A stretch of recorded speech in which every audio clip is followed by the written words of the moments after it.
On our first viewing, we knew Fir Tree Farm in Suffolk was ideal for raising our daughters, Olivia, 14, Amelie, 13, and Ruby, 11, and so it was that 5 years ago we moved to the country. Nestled in several acres with 2 ponds and woodland, the 17th century farmhouse gave us the tranquility we had longed for. It is so secluded that our only neighbors are acres of arable farmland. Here we can watch boxing in skies so dark that on clear nights you can see satellites hurtling through space like shooting stars. We spent last year getting permission to extend the 4-bedroom farmhouse and replace a dilapidated barn so we could provide accommodation for our parents, whose dependency on us has become more pressing. Despite the family challenges many couples of our generation face, we knew we were very lucky. Fir Tree Farm in the lifestyle it gave us was like wearing a warm, cozy jumper on a crisp, frosty morning.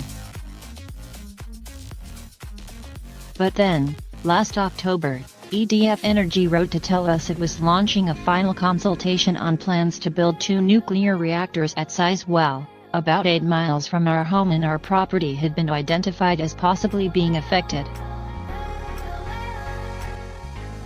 I called EDF and was told curtly that letters were being sent to hundreds of people. No, they couldn't say how the Sizewell C plans would affect us. Yes, we'll be consulted in due course. No, there's no date for when that will be. After making some inquiries, someone with knowledge of the plans told me EDF wants to build a road from the A12 towards Sizewell. No other property would be impacted as much as ours because the road would go up against the boundary between us and neighboring farmland. Michaela and I felt sick, but we decided not to tell our children until we had a clearer picture. After making half a dozen calls to EDF for information, I was invited to a meeting by Tom McGarry, head of stakeholder engagement for Sizewell C. "We don't want your property," he said. "We'll go round it." The first of my interactions with EDF set the tone for subsequent ones: paucity of detail and brutally cold communications.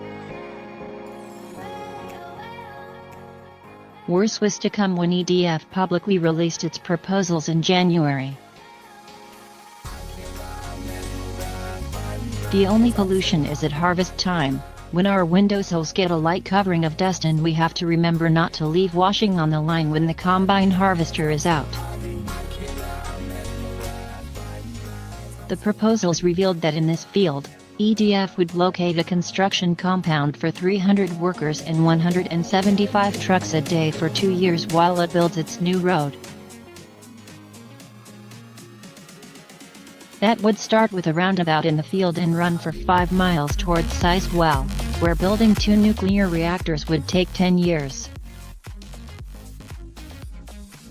EDF admits our home would suffer significant adverse effects from noise.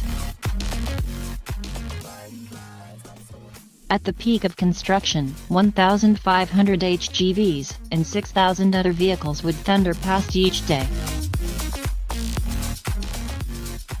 The proposals also make clear that the proposed roundabout would be lit by 33 feet high lighting columns, so no more stargazing for us. Oh, and did I mention the air pollution forecasts?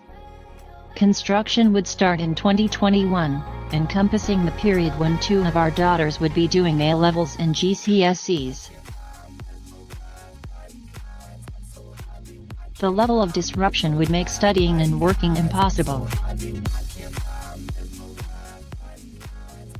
Both Michaela, a landscape artist, and I, formerly of the Mail and now a technology investor and advisor, work from home. The plans we had made for our parents were wrecked as soon as EDF disclosed the road. Yet we still have a pressing need for more room. The last thing Michaela and I want for our daughters is the upheaval of moving from a home we love, but we accepted there is no alternative. Reluctantly, we wrote to EDF to ask them to buy us out. Given the £14 billion cost of Sizewell C, surely EDF could afford to be sympathetic to our situation. How foolish we were to think EDF would be fair to us. We felt we were being extremely reasonable, given the huge sacrifice we were willing to make by moving. When we got a response, 5 weeks later, EDF flatly refused to acquire the property. Should we try to sell? We paid £685,000 for the house. It was valued at £900,000 before EDF made its plans public. A sale is unrealistic, estate agents told us, unless we slash the price. We assumed there would be a legal remedy. Alas, no. The first opportunity to formally make a compensation claim for blight is when a proposed road has been approved, which, in the case of Sizewell C, is 2021 at the earliest. Until the road gets approved, and even then there could be a long and costly legal process to prove blight, we are stuck with a house worth less than we paid for it, and which fails to meet our needs. The feeling of having our hands tied behind our back is bad enough, but this helplessness is compounded by EDF rubbing our nose in it. At a public exhibition, I told Jim Crawford, the project development director, that my frustration that EDF had not engaged with me about our situation. His PR man started laughing, as he waved his arms in the direction of the display boards in the room, saying, "What do you think this is? We are engaging with you." He smirked when I asked, "Why are you laughing?" "There's nothing funny about the anxiety EDF is causing my family." This is not a story of NIMBYism, nor is it an emotive way to make a case against nuclear fuel.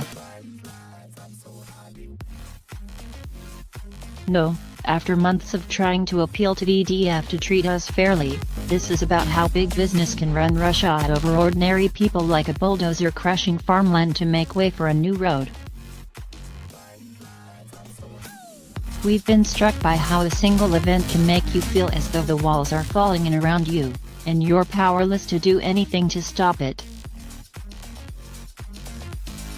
Mr. Crawford says, "We are asking the local community what they think of plans for Sizewell C.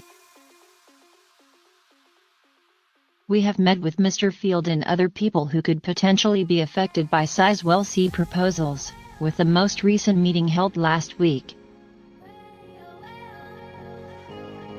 We will take on board the feedback we receive and provide appropriate mitigation."